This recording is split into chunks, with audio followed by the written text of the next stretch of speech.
The way they're playing is completely different than what they were doing a year ago. They really relied a lot more last year on Harris and Henderson and Debo, knocking down shots from the outside. This year, their system is really based on turning you over and offensive rebounds. It's always been offensive rebounds, but even more so, I'd say this year.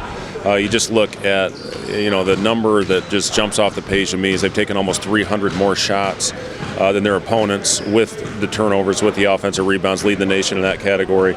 It's going to be a battle. I mean, they pressure you for 40 minutes all over the floor, traps. We're going to have to take care of the ball and rebound. That's pretty simple. If we can do those two things, we'll have a chance. First of all, it's impossible. You can't do it. We tried to do it against South Carolina, and obviously that didn't work very well.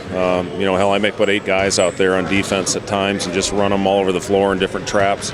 It's just about playing composed, and you have to keep spacing. You can't all get bunched up.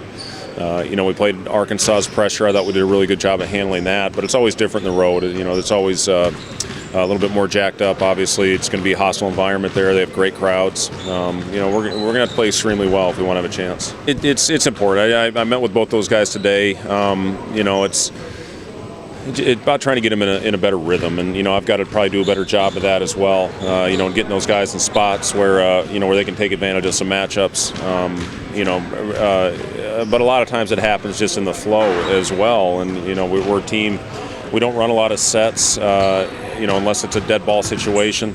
We're trying to get out and play flow basketball, where hopefully you can draw 2 defenders and make the right play. The thing that I've noticed lately is, at least the last couple of games, we haven't always made the right play. When the defense comes, when everything converges in, we're hanging on to it for an extra second or an extra dribble. And, it's tough to do. You have to make the right play when it's there. But we'll get back to that. We've done that for most of the season, and I'm confident we'll get back to that. That always plays a part. And, obviously, if you can get off to a better start and get a lead, as opposed to clawing back from behind, it's easier to play at this pace that you want.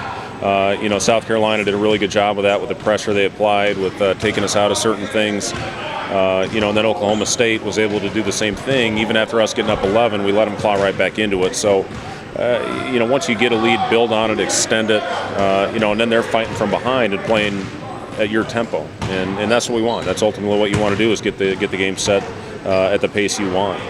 I think it's most of it. Most of the the struggles that we've had offensively is because of the pace. But again, we had some really good looks at the basket that we didn't make that we normally would, and I think that we ultimately will. That we'll hopefully get that lead that we need to increase the tempo.